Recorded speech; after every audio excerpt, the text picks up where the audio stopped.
Good morning, madam. I think you know who I am. This is my escort, the captain of the palace guard. We are here on crown business. May we enter?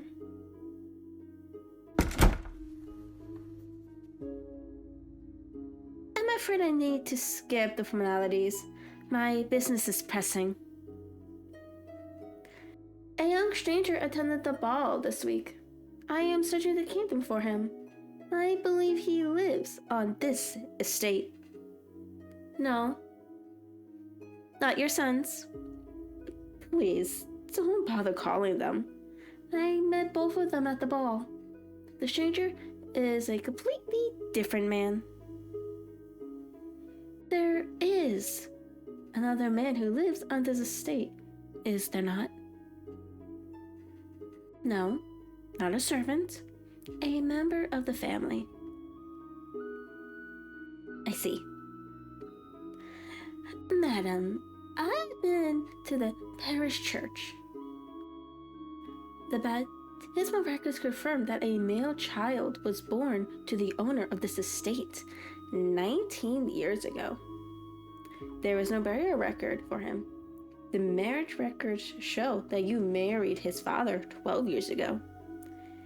Where is your stepson? Oh, is that right? I see. Then you won't object if I go up in the attic?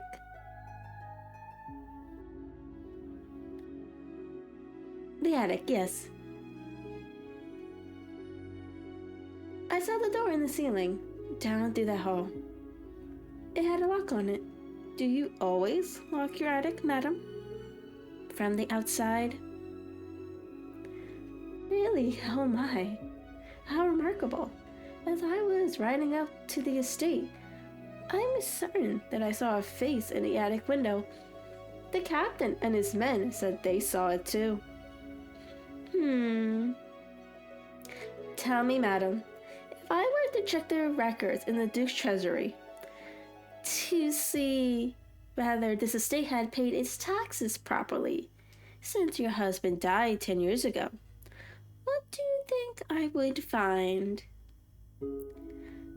Madam, you're embarrassing yourself and endangering yourself. Skip to the part where you unlock the attic and bring me your stepson.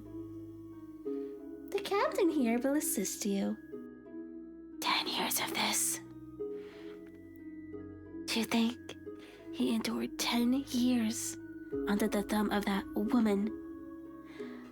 I haven't endured 10 minutes, and I'm ready to smack her from here to Greater Andorra. After 10 years, I'll be shriveled with rage, or completely broken. But the man I met at the ball was joyful and gentle and peaceful and funny and strong. What must he be made of? Oh, that's the attic window. He's coming. Calm. Keep it together. Breathe.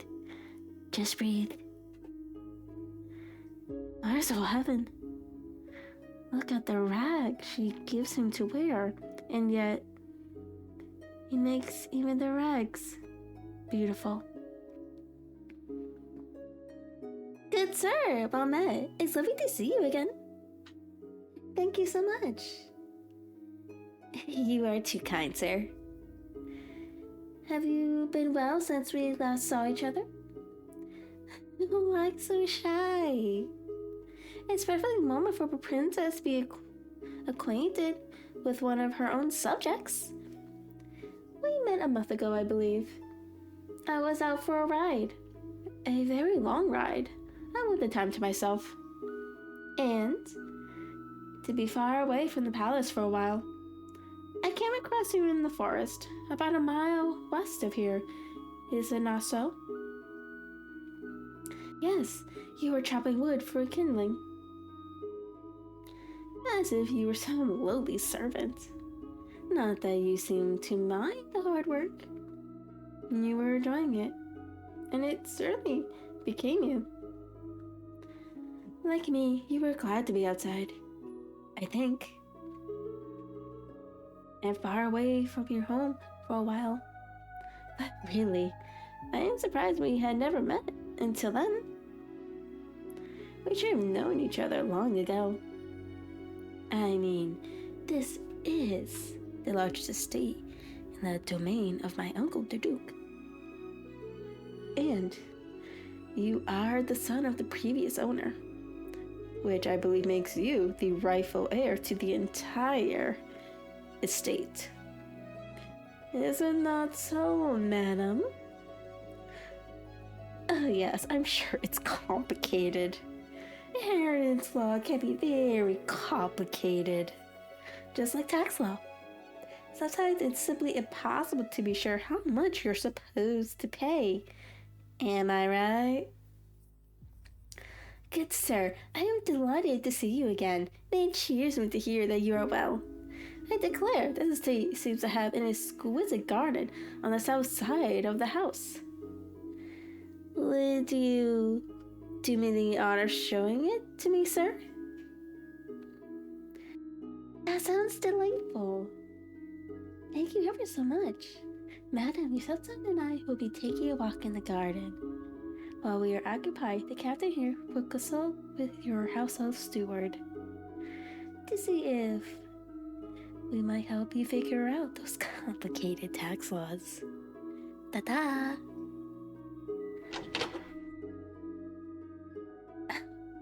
The scent of the flowers is gorgeous. The garden of the palace may be large, but my mother keeps it so severely. This garden is just exploding with beauty and life. Confess, this is your garden, is it not? I thought so. Your stepmother and stepbrothers don't seem like the kind who will care about gardens. They wouldn't know real beauty if it hid them in their wallets. You know, there's a marble fountain at the center of the palace garden with an inscription. Beauty is truth. Clearly there's someone in this household who understands that. Oh my, you say the sweetest things. Thank you. Will you offer me your arm and walk me through your garden, sir? No, it's okay, really. It's completely proper for a princess to take a commoner's arm, if he offers it, that is. Why, thank you. I'd be delighted. Now, tell me all about your garden. No, please do. I feel like I'm walking through your heart, and I want to know everything.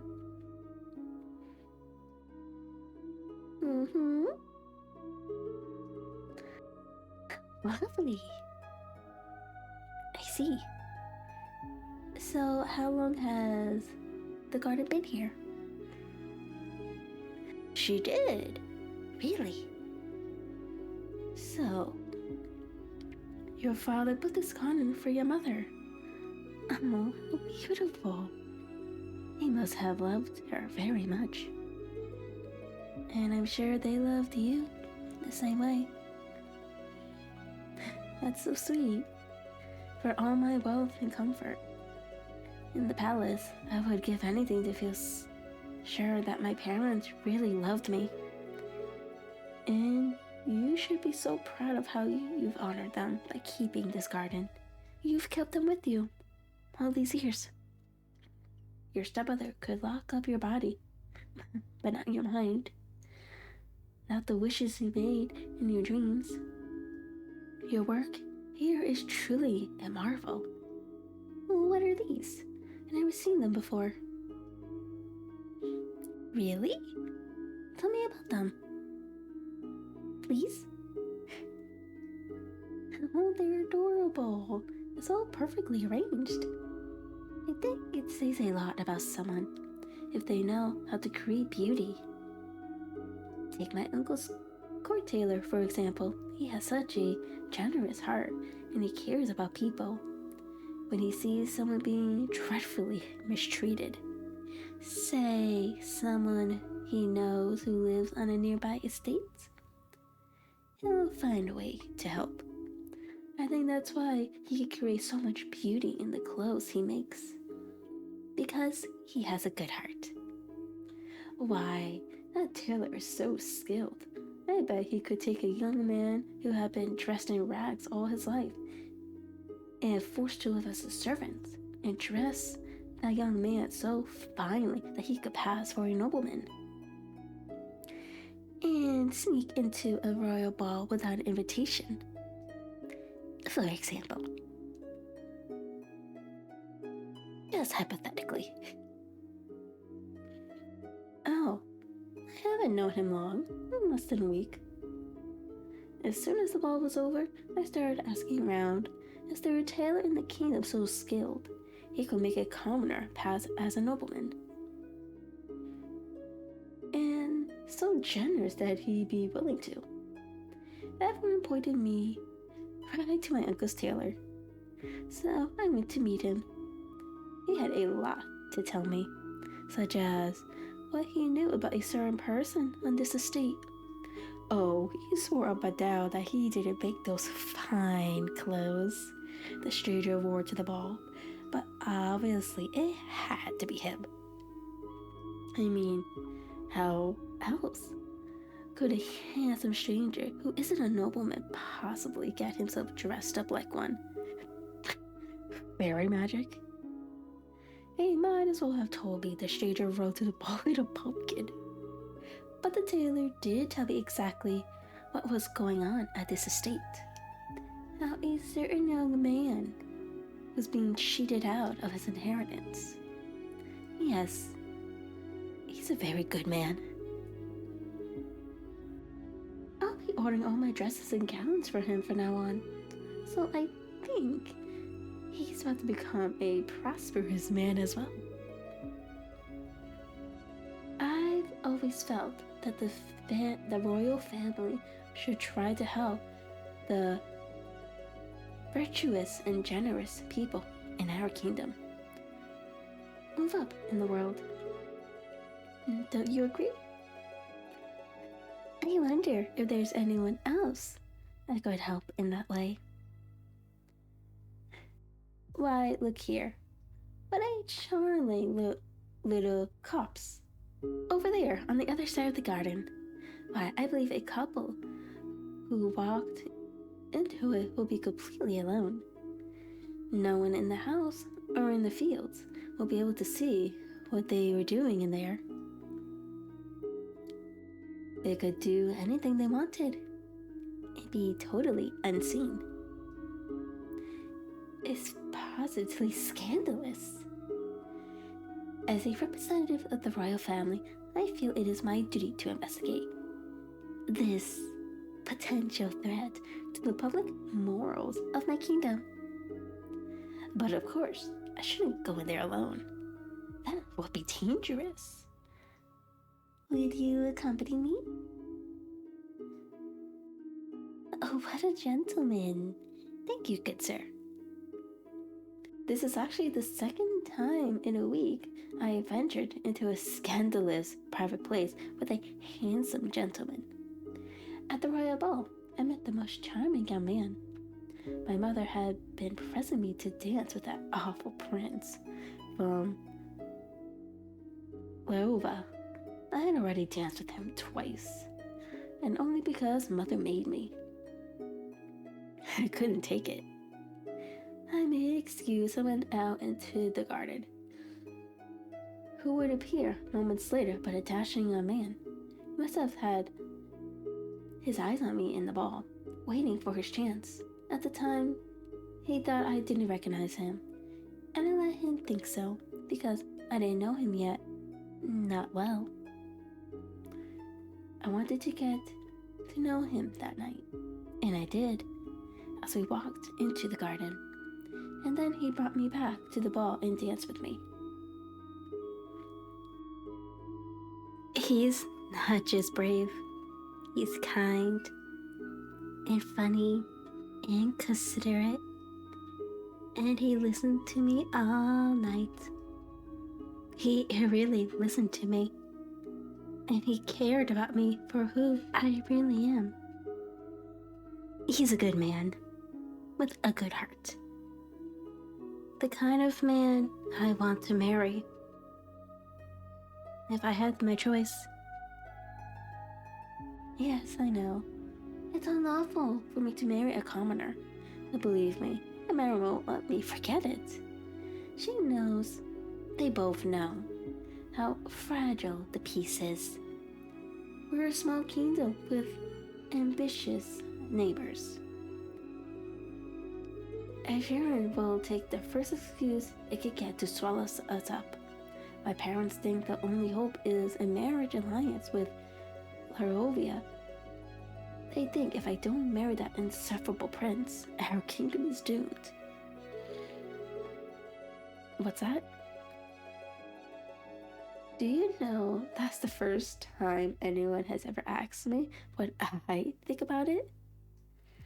My father made me spend years training and learning, so I could be a good queen when my time comes. But he still treats me like... I know he means well, and I do think he loves me in his own way. He just wants what's best for his people. But I think running to Larovia for protection will only convince Assyrian that we're weak.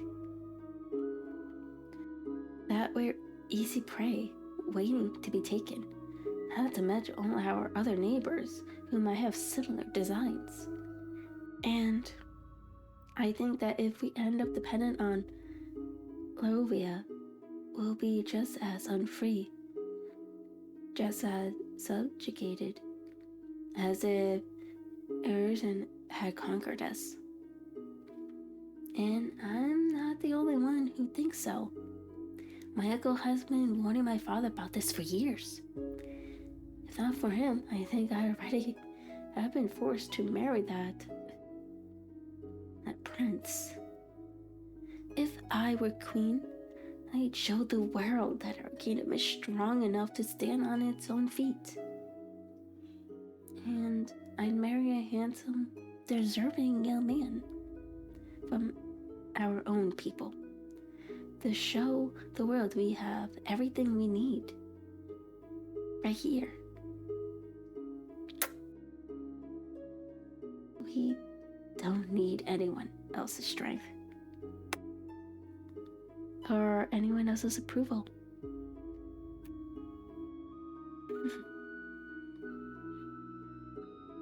So, this is love. I feel like I could touch every star in the sky. Shh. Don't you worry about all that. I've got it all worked out. Oh, just wait, you'll see.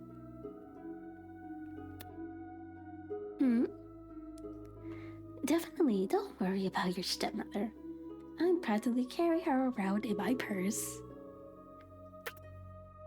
Seriously, that woman will never control you again.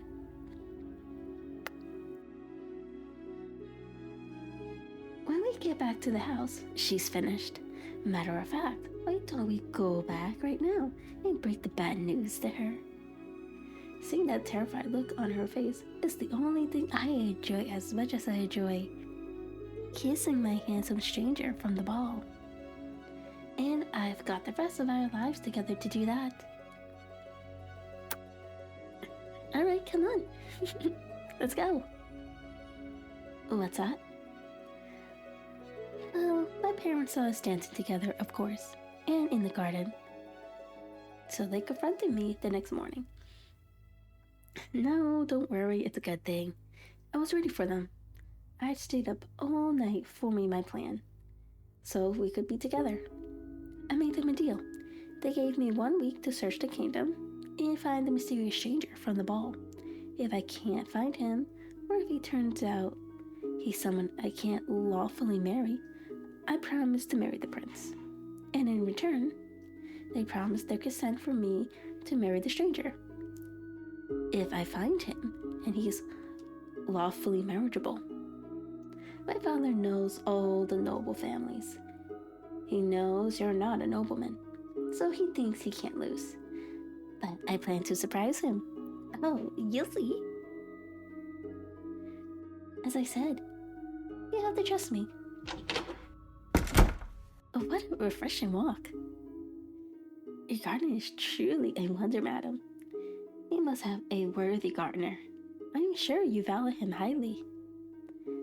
Now, Captain, have we confirmed what we found in my uncle's treasury records? Excellent work, Captain. Well, madam, it seems you have been bribing one of my father's legal secretaries. I suppose that's why you thought you could get away with anything. Like cheating on the taxes you owe my uncle, and even stealing this whole estate from its rightful heir. It might interest you to know that your former accomplice, back at the palace, is rotting in the captain's jailhouse as we speak. As soon as we knew where to look, the captain and I found plenty of incriminating evidence on him, and once we confronted him, he had plenty to tell us. He was very eager to be helpful. That's why we dealt with him quietly. You, madam, I really do for a matter. We can't absolutely prove that you bribed him, so unfortunately you won't be riding back with us to the palace in irons, as you rightfully deserve. But we can prove that you haven't paid your taxes for 10 years. So your estate is forfeited to my uncle. I spoke to him about it already. Here is his decree, with his Ducal seal. He is a just lord to his people, so he won't keep the estate for himself. He's granting it to a young man from one of the land-owning families in his domain, a gentleman's son, so it's all very lawful and proper. The new owner is someone who already knows the estate very, very well, and he is trustworthy to take good care of it. Now, because I'm such a merciful person, I will give you and your 2 nitwit sons a full hour to collect your personal effects before the captain here escorts all of you off the property. Don't take any more than you could carry on your backs. All the wagons and animals belong to the estate. They are staying. Congratulations, good sir. You are a landholder now, with the largest estate in the Duke's domain. A true gentleman, just as I said in the garden. Oh, you have your new tailor to thank for that. As soon as he told me how your stepmother was trying to steal the estate from you, I went straight to my uncle's treasurer, hoping he could give us something we could use. And he had known that something was wrong on this estate for years. But he could never find someone at the palace to help him prove it. Until this week. Now, I have another decree from the Duke to show you. As I'm sure you know, the Duke has no natural heir. The law of the kingdom allows him to select any landowner from his domain to be the heir of his lands. And if the crown consents, the chosen heir can inherit his title of nobility as well. My uncle visited my father yesterday and got his consent to pass on his title, as well as his lands, to the person who owns this estate, effective as of noon today, which should be right about, wait for it, now. Congratulations, you beautiful man. You are a duke's heir, a nobleman. No one could possibly deserve it more. I'm so proud of you. Of course, my father would never have consented if he'd known what my uncle and I were up to. But what's done is done. As I said, my uncle is a just lord and a very good man. So, now that you're a nobleman... Oh, who cares? Let them look. Oops, you dropped something. No, I swear it, you absolutely dropped something. Hush, I'm telling you did. Whatever it was, I think it fell into my purse. Well, now, don't be hasty. Let's just see what's in there. Why, it's a ring. A gorgeous, perfectly crafted diamond engagement ring. I declare, this ring is so finely made, the royal jeweler himself could have crafted it for me at the palace. You sly devil. Carrying this around with you, just in case you wanted to make a marriage proposal. You must have some particular lady in mind to be carrying an exquisite ring like this around. Tell me, is she beautiful? You do say the sweetest things. And is she kind? And just? And true? Oh, she is she? What's that? Anything, really? That's quite a claim to make, even about your beloved. Do you really think she could do anything? Who do you think she is? Your fairy godmother?